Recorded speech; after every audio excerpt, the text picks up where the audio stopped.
Good evening, everyone. Welcome to the Ark. My name is Allison Reed. I'm the house manager here at the Ark, and I welcome you here, even though you're not here per se.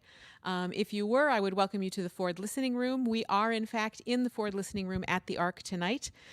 Instead, I welcome you to the Ark Family Room series. Thank you so much for joining us. This will be a wonderful evening, an excellent way to wrap up your week, and I'm so glad to have you here. For folks who don't know the Ark yet, and there might be more than usual tonight, I don't know, we want you to know a little bit about the organization. So the Ark is a nonprofit live music venue. We have been in Ann Arbor since 1965, continuously. We plan on being here continuously, even through this strange moment in our world, this pandemic situation. So thank you for joining us here tonight. We have two wonderful friends that I will bring on stage momentarily, Matt Wachroba and Robert Jones, longtime friends of the Ark, longtime friends of each other, and really just a joy to listen to. I would encourage you tonight, turn off your cell phones. Not really, of course, we won't hear your cell phones, but that's really a part of a real Ark experience, is eliminating as many distractions as you can and just listening. Lose yourself in the show, listen to every word, listen to every note, and have a wonderful time. There is a virtual tip jar tonight, and you'll find it in the comment thread under whatever platform you're watching under. It will be open all night, and any donations coming in through that tip jar tonight will be split between the Ark and the performers. So we thank you for offering anything that you can. We hope everyone is safe and well. We cannot wait to have you back in our house, in these seats, in front of this stage for a show. But for now, thank you for joining us this evening. Please, I am going to get out of the way, and please welcome Matt Wachroba and Robert Jones to your screens. Thank you. Thanks, Allison.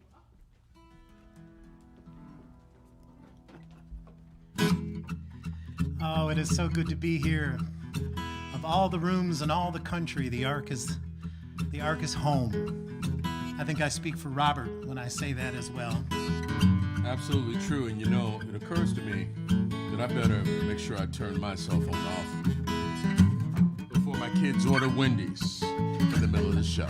Well, it seems only appropriate that we begin the show with the same song we always begin our shows with. Because we met doing back-to-back radio shows on Detroit Public Radio. And then when somebody put us together to see what would happen when blues meets folk, well, we sang country music all night. So we always start with the old song from Hank Williams. And it has a part in it for you at home. All you have to do is shout, "Mind your own business," every time I sing it. If my wife and me's fussing, mister, that's all right. Me and that sweet woman got a license to fight. Why don't you mind your own business? I said, mind your own business. Well, if you mind your business, then you won't be minding mine. There's a lady on the party line who knows everything. She picks up the receiver when she knows it's my ring. Why don't you mind your own business? I said, mind your own business. If you mind your business, then you won't be minding mine. All right, play that harmonica, Reverend Jones.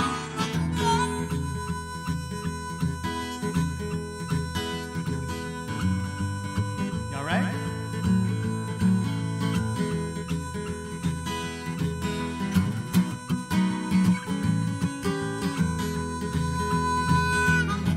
If I want a honky tonk around a 2 or 3, well, that's my headache, brother. Don't you worry about me. Just mind your own business.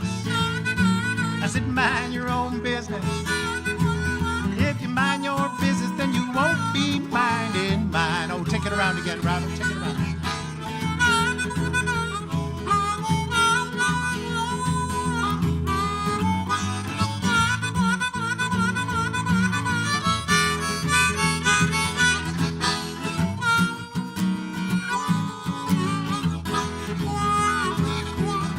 Well, I got a little lady, wears her hair up high. All the boys whistle when she walks by. Why don't they mind their own business? I said, mind your own business. If you mind your business, then you won't be minding mine. Got one more in you, everybody?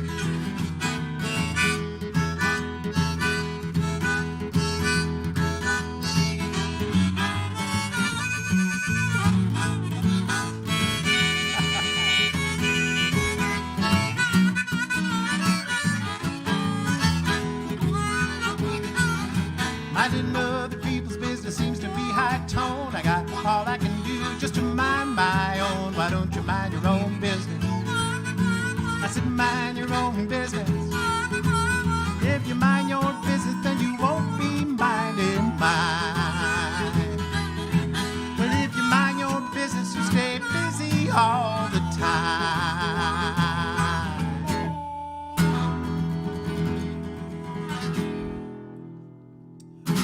Wow. Well, thank you very much, ladies and gentlemen. That's a little living room music. It's the kind of music friends get together in the living room, on the front porch or the front step. The guy brings a guitar and a guy brings a harmonica. And before you know it, you got folk music because you got folks listening. So we really like this idea. We love the ARC. We love this opportunity to play for you because the ARC is still a place where we're keeping this music alive and vital. We want to thank you so much for tuning in and catching us. Now, one of the things that Matt and I do is we like to go around to schools and other institutions and talk about how vitally important this music is. Because, you know, as much as we like this music, as much as we like the tricks of showmanship, playing a really long note, playing the harmonica upside down, playing with your nose to keep that audience hooked before you had the laser light shows and those explosions on the stage and wardrobe malfunctions. What we really like is the idea that this music teaches us a lot about who we are and where we've come from. And our music sort of models that idea of celebrating, not tolerating. Not only does our music, but I think our friendship does as well. Robert and I have been making music together now for over 30 years, if you can believe that. As I mentioned, we met doing back-to-back radio programs, and one of the things we really discovered early on is that not only does this music tell our story, but it really tells America's story in so many different ways. And you really, and what we end up with is this idea that you can either look at music and look at all the things that make it different, or you can celebrate those similarities, and you can respect and learn from those similarities. So I'll give you an example. When we take this around to schools or other institutions, we talk about the metaphor of a tree. So if you imagine the American music tree out in the middle of the forest, just sitting there with these big, beautiful branches, and each branch is a different kind of American music. You might have a rock and roll branch, a rap branch, a hip hop branch, a heavy metal branch. And on that surface, on that level, it would seem like those branches have nothing in common. But if you trace those branches down underneath that tree, that's where the roots are. And I love the fact that we call it roots music because that's the perfect metaphor. Roots are all twisted up, and if it wasn't for those roots, there would be no branches. That's where they're all related. Very similar to what happens when people get together as well. I think it's really funny. People will ask us, do you guys do one of those tolerance programs, one of those racial tolerance programs? And we always laugh because I tolerate back pain. I celebrate diversity because diversity is what gave us those branches. We wouldn't have the American music we have without it. I'll give you an example. You'd think you take these different genres, like the one we were just doing. That song written by the great Hank Williams. It's Mind Your Own Business. But watch what happens. If I take those same 3 guitar chords, I'm not going to make any changes to the chords. I'm going to give them the same amount of time. The only change I'm going to make is in the speed or the tempo of the song. So I'm going to take those same 3 chords, and this time I'm just going to slow them up. Or slow them down. I don't know why that means the same thing, but it does. Works the same way. That's right. So I'll take those same 3 chords and we'll play them nice and slow. All right.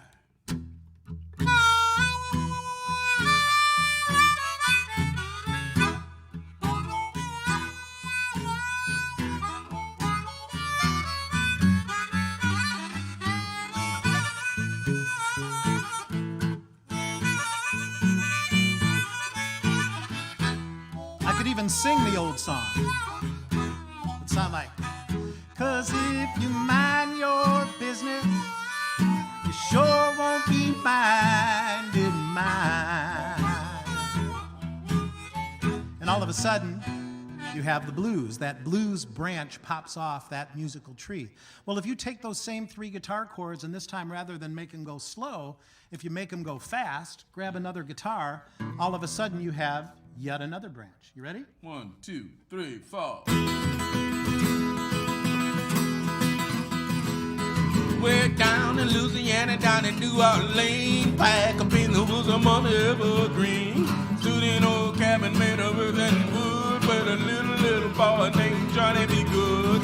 Little boy could never read or write so well, but he could play the guitar just like the ringing a bell. Go, go, Johnny, go, go, And all go. of a sudden, we have old-time rock and roll, at least as good as 2 handsome 60-year-olds can pull it off. And we have to stop there because Robert often starts to duck walk, and we don't want him to go off It the occurs stage. to me that the fathers and mothers of rock and roll are now 80 and 90, so we're pretty good.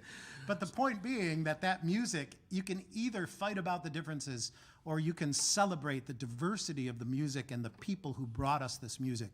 And that's what Robert and I love to do wherever we're allowed to do it, whether it's on these days on the internet or in some virtual concert, or when we return back to wonderful stages like the Ark, who, by the way, needs your support. So keep that in mind when you go to the tip jar. The Ark and places like this all over the country, they need to survive. It is the heart and soul of who we are. So let's make sure we don't let any of these wonderful venues go away. That's right, because when we come back, we need somewhere to come back to. We do indeed. Right? So you think about this idea of this music, and it really developed out of music that came even before the blues. It came out of the spiritual. And the spiritual could be something like a moan, like I'll be all right. Lord, I'll be all right. Lord, I'll be all right one day.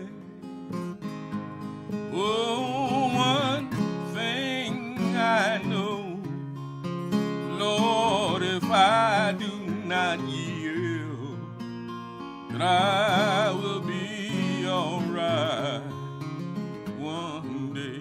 I mean, that song finally got written down in around 1900, but I'm sure that song was around for many, many decades before. A kind of song you might use maybe around a campfire during the Underground Railroad or during enslaved times. Yeah. And in fact, sometimes when we go into these schools and other places, we find ourselves a little bit in the 19th century, because to really look at the root of this music, you really have to imagine you're back in, say, around 1845, maybe 1850. That's right.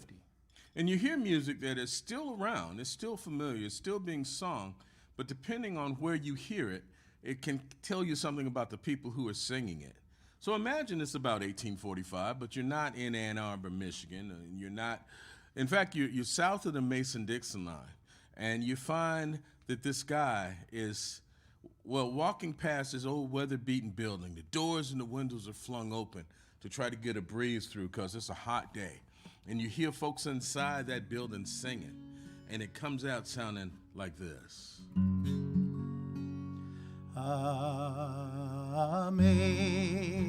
Amazing grace, how sweet the sound that saved a wretch like me.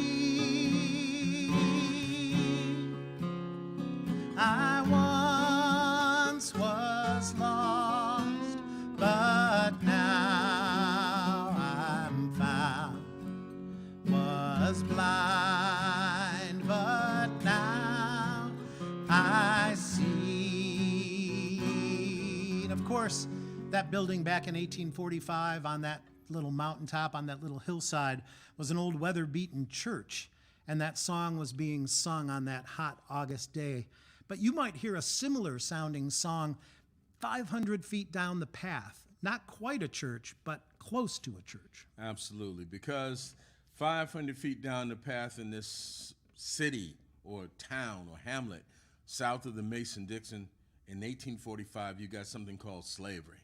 So those enslaved people don't sing. They don't feel welcome. They probably aren't welcome in that church. So they go off to the barn and they make what Frederick Douglass called the invisible church. And you hear that song coming out of the barn, maybe more like,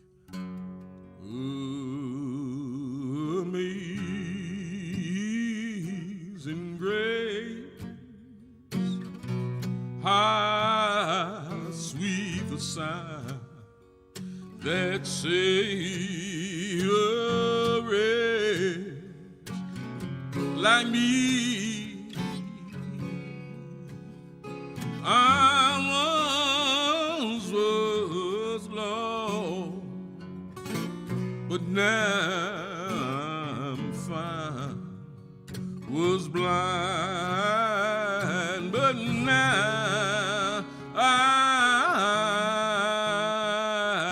see. Oh Lord, I see. Of course, when you're in a Baptist church, it takes a long time to sing that. But the fact of the matter is, that's the same song. And sometimes kids are amazed that the same song can be so different. Well, what happens is that some folks come from the Mayflower and some come over here on the Amistad, and they bring with them their own musical aesthetic and culture. But in the South, it mixed and gave us this incredibly rich music. So we find a song that came from England, and it sounds one way, but that song transforms in the hands of African Americans, and it sounds another way.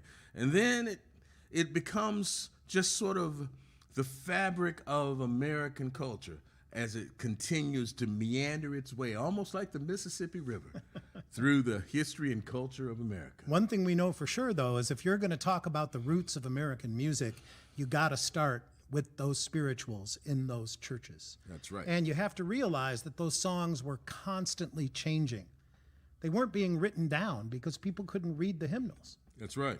And sometimes they were written for different purposes. I mean, you might sing a song about on your way to Canaan land, and in fact, you were on your way to Canada. And it was a way of communicating those thoughts and those ideas. And then as we start to move closer to the 20th century, we start to get into, not just songs about freedom or songs that are, disguise the real meaning of the song, but you get into this stuff called the blues. And the blues are great because you can sing about one thing, but actually be talking about something else. You could sing about a horse race and find yourself, in the midst of a human interaction and relationship. In fact, when we talk about this thing called the folk process, what we're talking about is how important it was and still is to American music that these songs change over time. And you're going to instantly recognize some of the characters in this song. But this song actually has its origins in Ireland back in the 1700s. And it was an old Celtic song about a horse race. Somehow when that came over to America, it turned into a completely different thing with a lot of the same characters. Some people know the Peter, Paul, and Mary version. Oh, Stubal was a racehorse, and I wish he were mine. Well, that's not the version we're doing, and we're not doing the Celtic version. No. We're doing this really cool version we found from two really cool blues guys. One was a piano player, the other was a bass player. And we play neither piano nor bass. So what are we to do? Let's do what we do.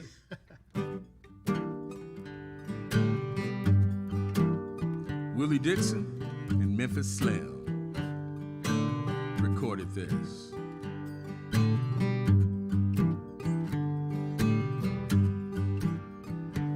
Was a big day in Dallas. Oh, I wish I was there. Spend my last $100 on that iron gray mare. See her travel all day long, long, long. See her travel all day long, all day long. Oh, I don't mind horse racing if it wasn't for my wife. old stew ball may stumble and away with my life, wife and baby left behind, wife and baby left behind, left behind. Now old stew ball, he was a black horse, just as slick as a mole. Had a ring round his foreshoulder, and it shined like gold, like gold, like gold. Had a ring round his foreshoulder, and it shined like gold. Well, old stew ball, he was a racehorse, but the poor horse, he was blind. He ran so fast down in Texas, he left his shadow behind. That's fast, man. Behind, behind, he left his shadow behind. old stew ball was a racehorse, and old Molly, she was too. Oh, Molly, she did stumble, and old stew ball just flew around the racetrack all day long, long, long, round the racetrack all day long, all day long, All day long, all day long.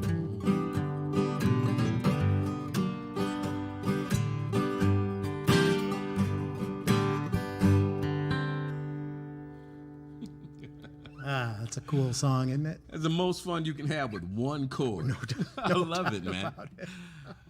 So, we discovered that as people started to get into this idea of listening to each other's music and creating music from that music that they heard, then they started to sort of meld that music together in what we call American music. And there was a family, a very influential family in music, of course, called the Carter family. And they would go, especially A.P. Carter, over hills and mountains and hill and dale, literally. And he partnered with a guy named Leslie Riddle. And so as they would find songs, AP would write them down, transcribe them, sometimes get the copyright to them. And before you know it, we discovered that in all those hills and hollers, people were singing the same songs, but they weren't necessarily singing them the same way. And as a lot of people didn't realize that Leslie Riddle, who was African American, probably got, AP into places he would have never got himself. And one of the things Robert and I find that every time a new branch pops off that musical tree, it usually is because of a blending of culture. So, Bill Monroe had Arnold Schultz, who taught him all kinds of things about blues, which became bluegrass. Arnold Schultz was African American. So we find it's true all the way in the Carter family, especially. I mean, so many spirituals ended up in these little country songs.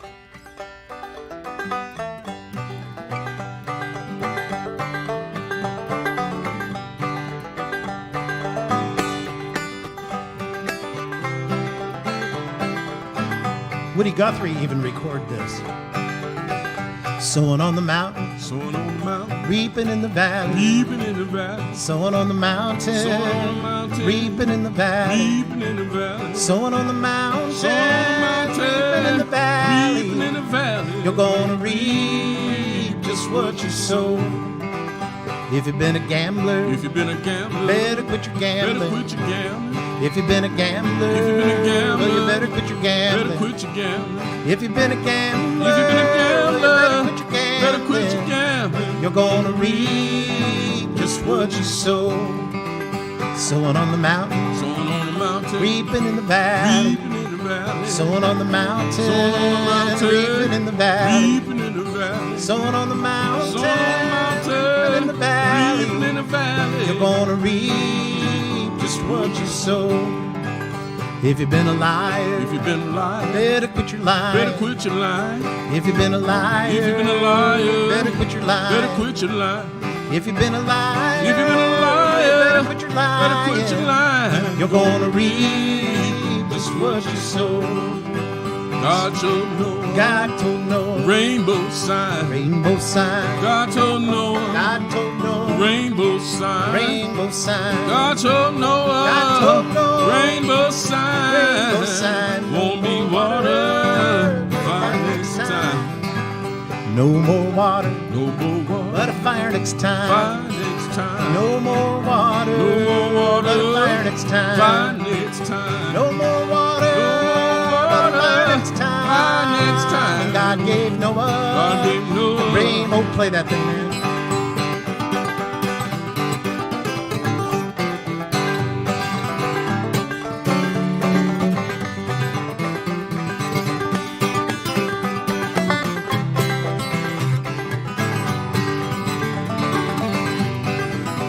Sowing on the mountain, sowing on the mountain, reaping in the valley. reaping in the valley, Sowing on the mountain, sowing on the mountain, reaping in the valley. reaping in the valley, Sowing on the mountain, sowing on the mountain, reaping in the valley. reaping in the valley. You're gonna reap just what you sow. Yeah, you're gonna reap just what you sow. Yeah, That's a lot of fun. it is a lot of fun, and you think about how this music just comes out of these cultures coming together and celebrating one another. Sometimes they're kind of borrowing from one another. Sometimes they're kind of stealing from each other. But it doesn't really matter because this is what produces uniquely American music. So it's a great thing. What we got on the agenda now? Some souls. Let's see. All right. Still need to get to 5 notes. All right. So let's say we again this finely honed program. Amen. So we discovered that American music can really be sort of boiled down in the simplest form to people manipulating 3 chords and 5 notes. In fact, somebody said country music is 3 chords and the truth. So to this we add 5 notes because we recognize that the blues is often built on the pentatonic scale, not necessarily, but those 5 notes that help us to improvise. But then we got these five cool notes that are called the major pentatonic scale. Those 5 notes form something we call the boogie woogie. But before we even get to the boogie woogie, we have to go to cats like Son House down in Coahoma County, Mississippi. And Son is producing something, one of the fathers of something called the Delta Blues. Kind of like this, long, miserable songs like. So what we're going to attempt to do is give you about 6 or 7 decades of American music in the 20th century in about 7.5 minutes. We can do it. We'll start with Son House. Got a letter this morning, how you ringing red? Said hurry, hurry, cause the gal you love is dead. Got a letter this morning, oh Lord, how you ringing red? Said hurry, hurry, cause the gal you love is dead. Yeah, well, old Son took those 5 notes all throughout the Delta, and about 50 miles north of the Delta, you find a city called Memphis. They got piano players in Memphis, and those piano players latched onto those 5 notes like this. And with those right hand, they'd play the 3 chords like this. And before you knew it, they had a new style called boogie woogie.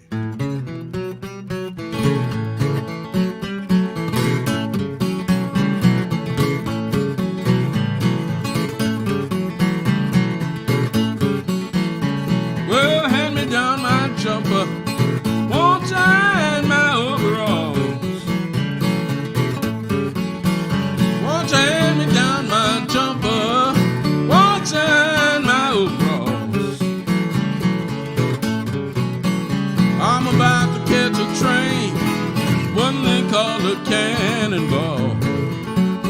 that was hot stuff in the 1920s. But by the time the 1930s rolled around, America was in a Great Depression. And a lot of those boogie-woogie piano players ended up in black churches. And they didn't call the music that came out of the 30s church boogie-woogie. They called it gospel. Well, this little light of mine, I'm gonna let it shine. This little light of mine, I'm gonna let it shine. This little light of mine, Lord, I'm gonna let it shine. Let it shine, let it shine, let it shine. Let's do that again. Well, everywhere I go, I'm gonna let it shine. Everywhere I go, I'm gonna let it shine. Everywhere I go, Lord, I'm gonna let it shine. Let it shine, let it shine, let it shine. Same 3 chords and the same 5 notes. Didn't end there though. Imagine it's like 1935 and you got a young music pioneer by the name of Bill Monroe who creates a new style of country music called bluegrass. Ladies and gentlemen, one of the most un-Negro kind of musics you can imagine. 5 white guys standing around a microphone wearing cowboy hats and yelling, "Yeehaw!" That's right. But Bill Monroe's bluegrass has blues in it, in part because of Arnold Schultz, the black blues teacher, and in part because of the guy named Lester Flatt, who played something called the G-Run. Mr. Witrouble, would you demonstrate the G-Run? Sure. At the end of every bluegrass line, the guy tips his hat, looks up, and goes. That's nice. Would you do that again? Which is just the boogie-woogie, played with a flat pick. So you end up with songs like, I'm going down the road feeling bad, Lord, I'm going down the road feeling bad. I'm going down the road feeling bad, Lord, Lord, and I ain't gonna be treated this way. Yeah. Same 3 chords, same 5 notes. Imagine, it's like 1948. You got a radio now, and coming across the radio is a young man by the name of Ray Charles. Ray Charles has taken gospel and substituted secular lyrics, so every time you used to say Jesus, Ray says baby. And it goes over real well until that one night they run out of songs about 60 years ago, and Ray said, that's all right, baby. Just sing back to me what I sing to you. So you guys are in the band. Sing back to us what we sing to you. Are you ready? Yes, we're ready. I know you are. Say, oh,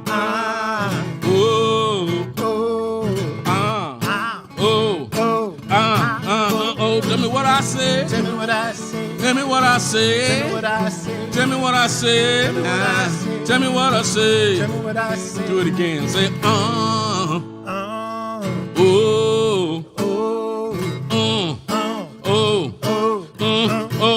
tell me what I said. Tell me what I say. Tell me what I said. Tell me what I said.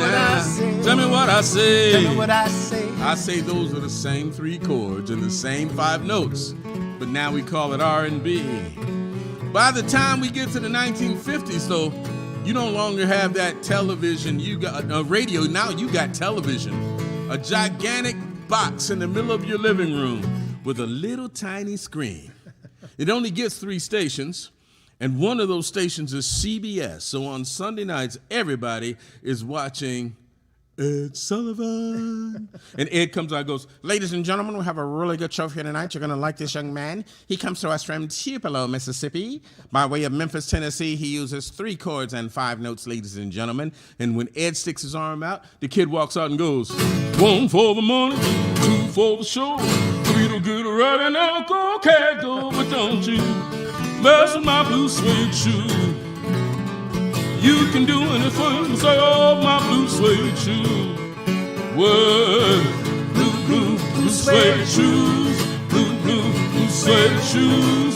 Blue suede shoes. Blue suede. You can do anything, but say, oh, my blue suede shoes. I hope they're filming me from the waist up. Of course, that guy is Elvis, and every kid in America knows who Elvis is. And Elvis and artists like Elvis, like Chuck Berry, helped to create this amazing confluence of people who were listening to each other's music. There were black kids who wanted to be Elvis, and there were white kids who wanted to be. Go, go, Johnny, go, go. Go, Johnny, go, go, go. Go, Johnny, go, go. Go, Johnny, go, go, go. Yeah, Johnny, be good. And so you had a black king and a white king of rock and roll, and they coexisted perfectly together in the 50s. And they were listening to each other's music so much so that you could get a black group from Detroit, 5 good-looking black kids touring from Detroit, and they would go into a segregated gymnasium, and when they saw the rope that separated the black kids from the white kids, they played 5 notes. And when those kids heard those 5 notes, they tore the rope down and danced together because the Temptations played it like.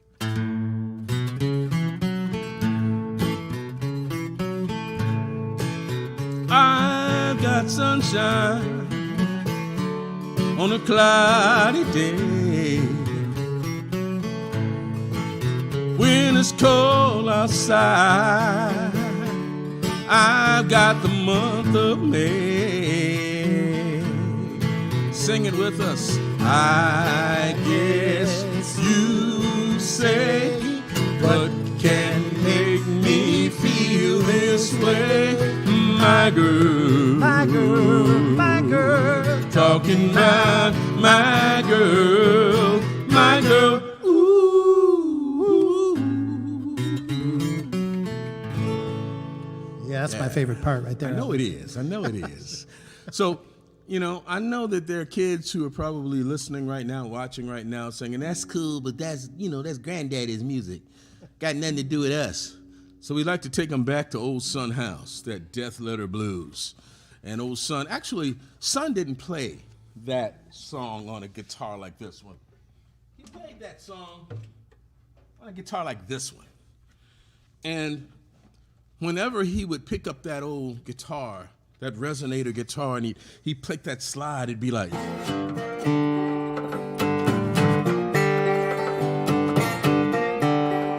But you know, if you modernize that song, do the remix, instead of doing each verse twice, you do each verse once, speed the song up and fade the music out, it comes out like this.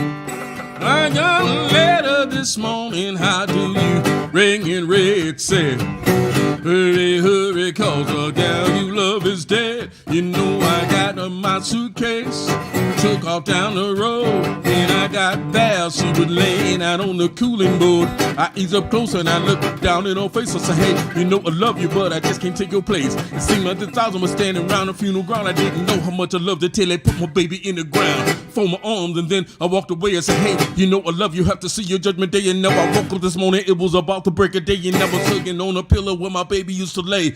Went to church, bowed down, I tried to pray, but the blues come along and they blew my spirit away.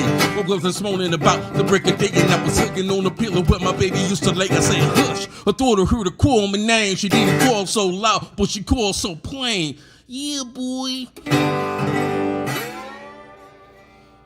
So I ask you, where else on Facebook are you going to get the Death Letter Blues as a rap, Elvis imitation, and Ed Sullivan all on the same evening? You guys have picked the right art show to come to. This is the place to be tonight. But it's just so fascinating to me how we always try to make this music and everything about everybody different, when there's so much to celebrate about how our contributions have made a greater thing. And I think right now in our world, you know, this is a time to think about that more than ever. And I think roots music continues to be the perfect window into that story and into that narrative, because it's really, if it wasn't for the sharing of this music, we wouldn't have the stuff we love so much. It's true. What do we got on the agenda there, my friend? Let's do that song you wrote. The song, you know, having to do with the folks who unfriended the other folks. Okay. Yeah, this is a song I wrote back in 2017, back when the country seemed really divided. Yeah. Thank you. And I realized that half of my Facebook friends seem to have unfriended the other half of my Facebook friends. I don't know if that's happened for you folks. So I decided to write a little song about it. And I decided that rather than make a bunch of statements, I would instead ask a bunch of questions. And this is the song I came up with.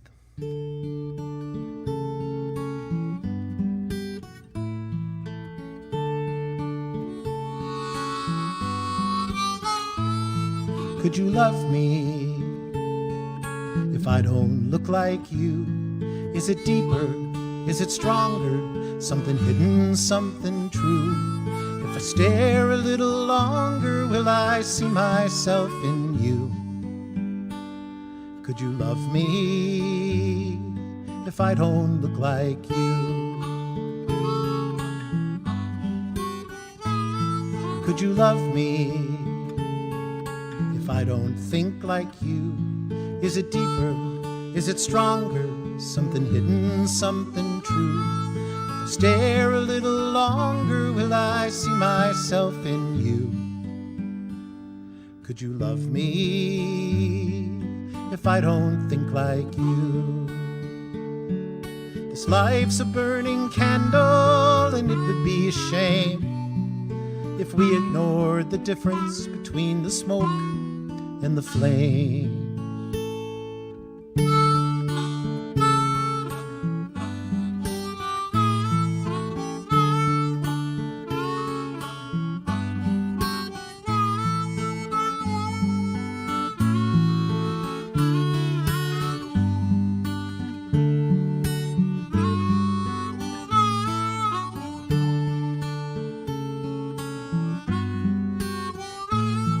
Could you love me if I don't pray like you? Is it deeper?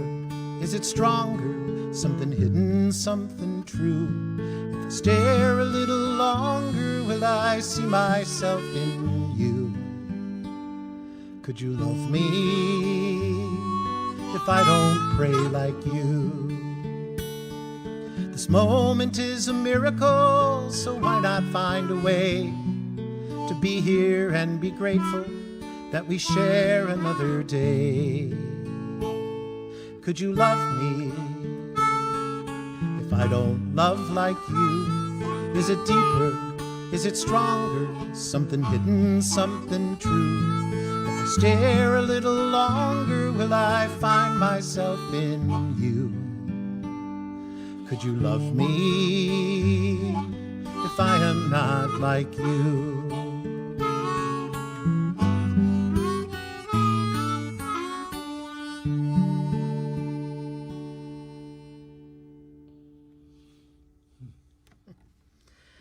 Oh, that song has traveled all over the place in just a short amount of time. I think it hits the right notes these days. You know, Robert and I have spent a lot of our time together traveling in cars. You know, we spend hours and hours and hours with each other talking for 13, 14-hour drives sometimes. And over that time, we have really learned a lot about what it means to be friends. You know, we discovered, for instance, that we're not exactly alike. And it wouldn't be as good if we were. We can still argue about things and still hold that sort of respect for each other that has made it into a 35-year friendship. And, you know, we came to this realization that Robert and I grew up 20 minutes apart from each other geographically. I was raised in the little suburb of Plymouth, Michigan. Robert was in Detroit. Even though we were 20 minutes apart, it seems like in many ways we were 20,000 miles apart. You know, How does that happen? How do we allow that 20 minutes to make such a difference? How do we reach across? And that's kind of what we've been concentrating a lot on lately, is to sort of tell our story to show people how you can reach across those borders very easily and get to know someone. That's true. I mean, we have some things in our American story that give us commonality. I was thinking of, just over 20 years ago when 9/11 happened, and we found ourselves, facing not Black Americans or white Americans or Asian Americans or brown Americans. we were all one color. We were gray because we were covered in ash, and we were red because we were covered in blood. And those folks who were coming out of the towers were literally helping each other, didn't care where they came from, or, we were just, for that 10 days, that surreal time, we were just Americans, right? And then we had this enemy, but we didn't know who the enemy was. And so folks were talking about going off and having a military solution. But the problem is you didn't know who you were fighting. And soldiers, men and women, were getting ready to go overseas and to meet this enemy who, in essence, looked just like us.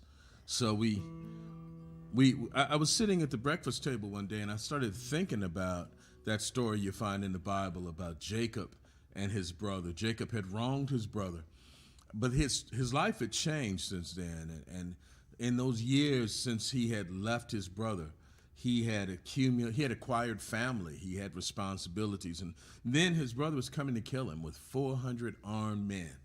And it says that Jacob sent his family on ahead, thinking that maybe if he could send them far enough ahead, he could meet his brother, and then maybe some of his family would survive.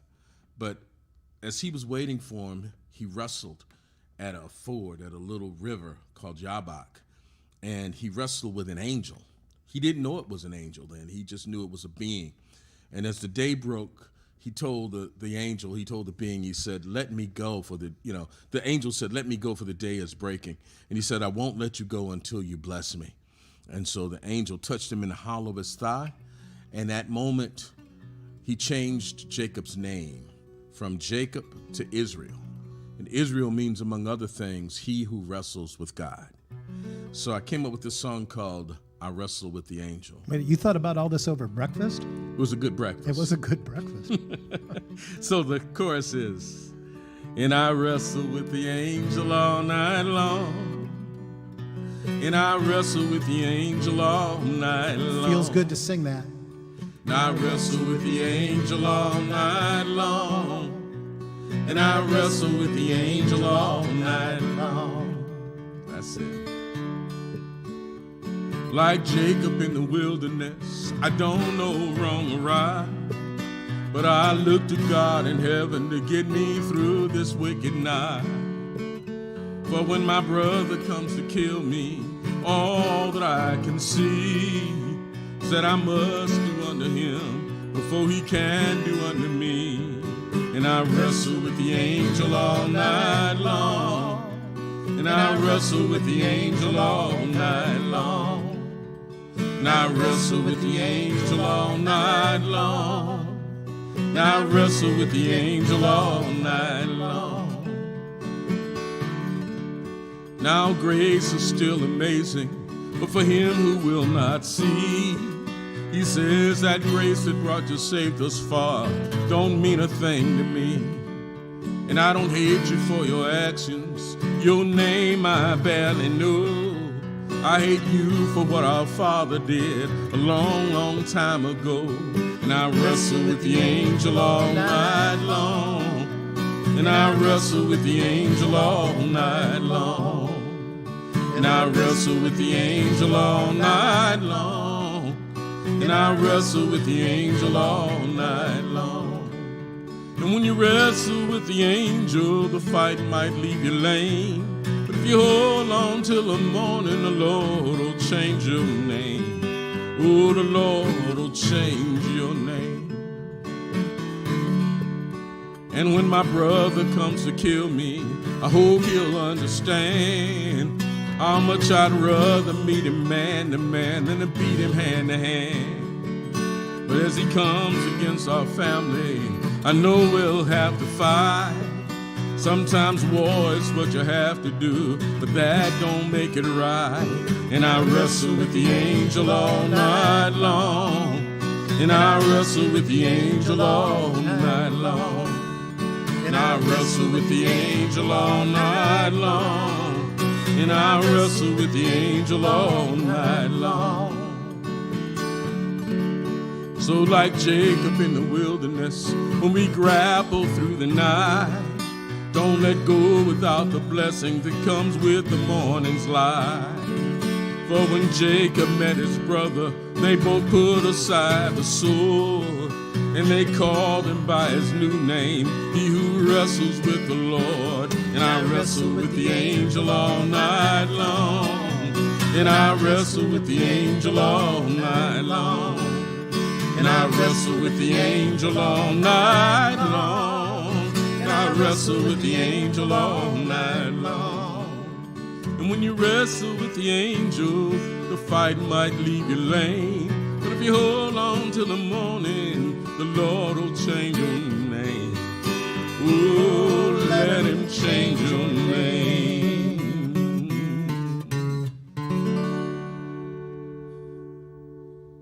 Hey, Robert, Yeah. this is the most fun I've had in 4.5 months. I agree, man. This is great. I miss you, man. I miss you too, man. And I miss you. I miss all of you. We got to get this thing over with. We got to buckle down, wear those masks, Let's do what we have to do to get this thing over with so that we can come back to the Ark and see a show, see a sold-out show. In the meantime, I want you to think a little bit about the artists and the venues who are really, really suffering. And when I say artists, you can't say artists without including crew. There's 3 guys here tonight on camera, on video, on sound. They're artists too, and those are the ones you don't see, but they're all suffering. And this is the time, if you've ever wanted to support the arts, folks, this is the time to show your support and let it all come back down to the folks so we can make sure that they're strong and healthy and ready to do their jobs again when this thing is all over. So please take a moment, go to that tip jar here and all across the country and make sure that these venues and these artists and these great crew artists are all taken care of. Yeah, we love the arts and we love the artists, but we also love the people who help art happen, and that's you. There was a great word in the early days of our culture, and it's called a patron. That's right. So we ask you, those of you who love art, to become patrons and supporters of this art. It used to be just a nice thing to do. Now it's a critical thing to do. Absolutely. Yep. So, I think... You're the only one wearing a watch there, buddy. So you. Well, time has flown, man. Time flies when you're having fun, and it has flown as it always flies. So one of the things that we were talking about, backstage with our elaborate rehearsal, where we flip the coin.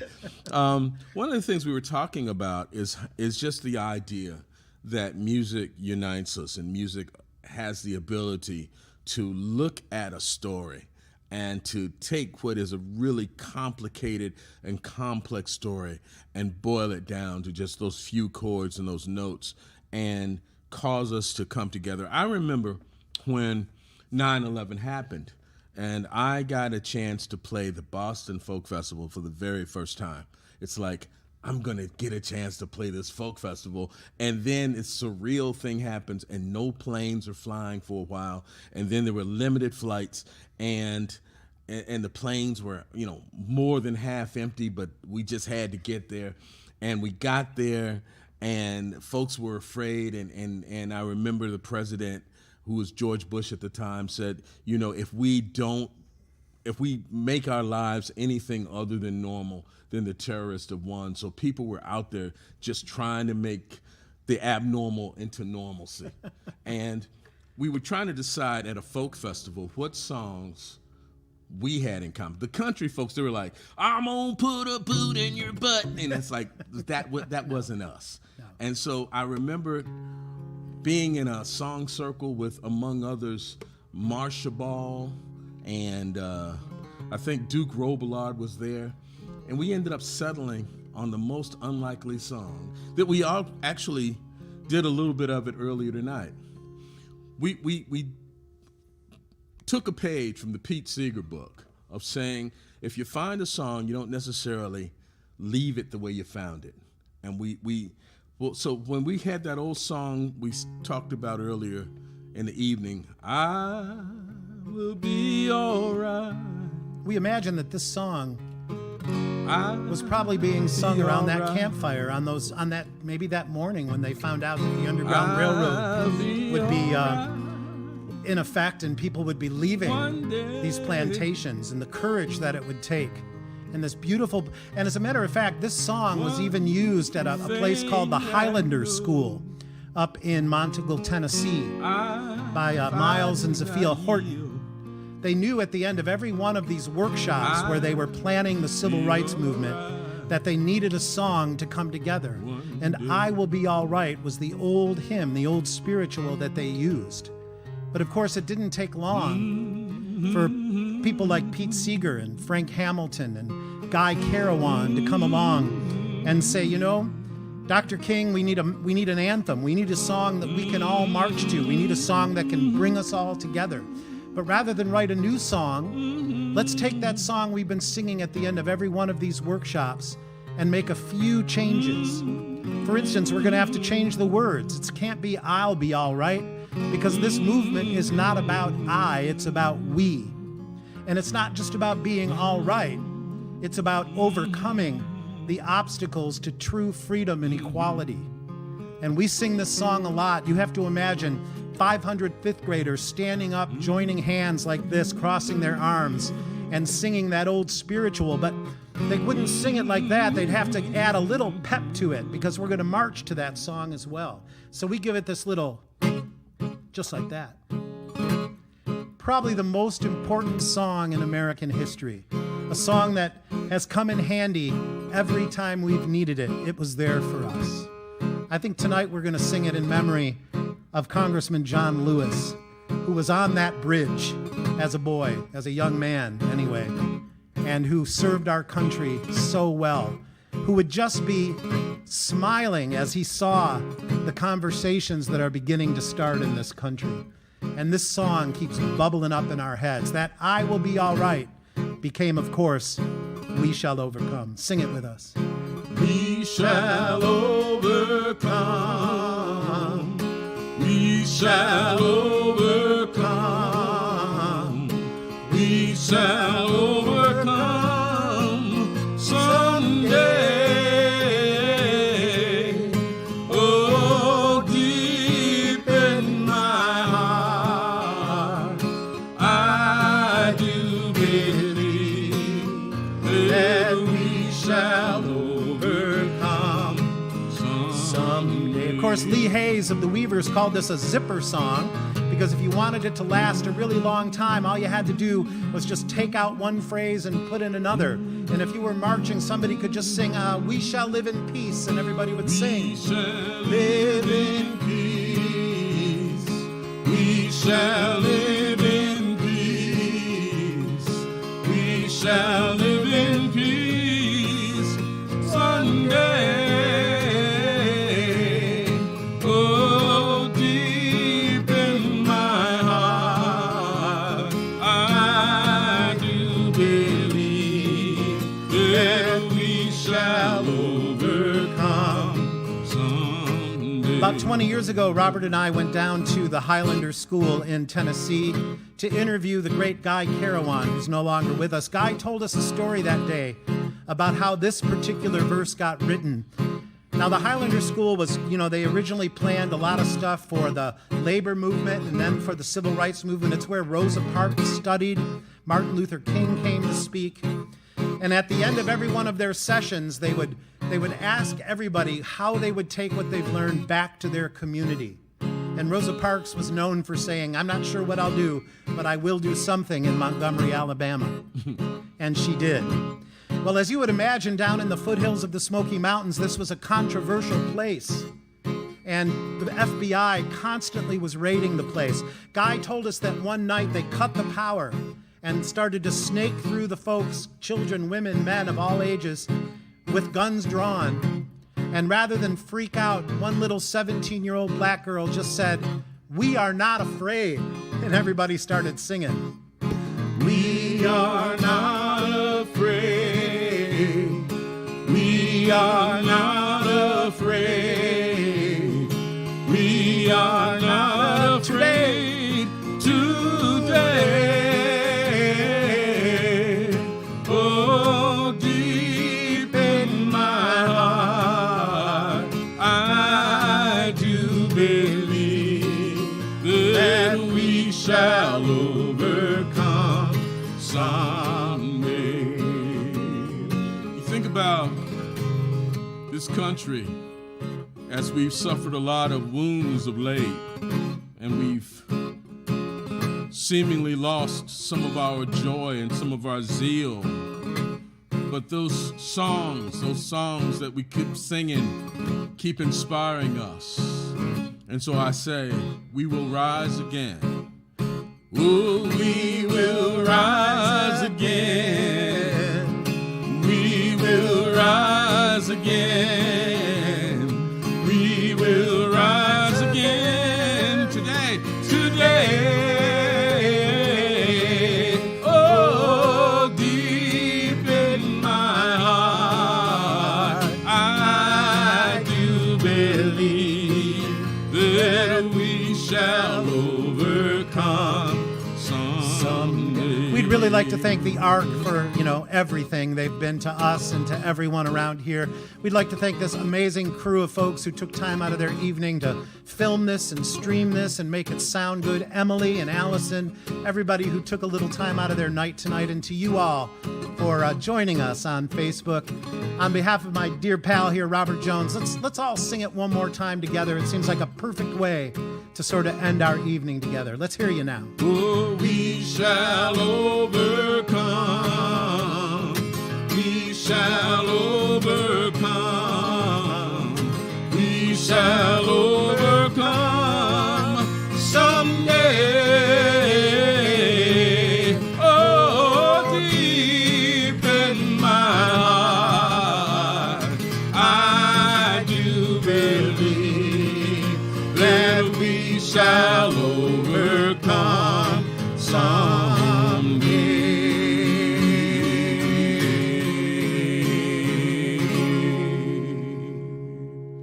Matt Watroba. Robert Jones. Thank you. ARC, we love you.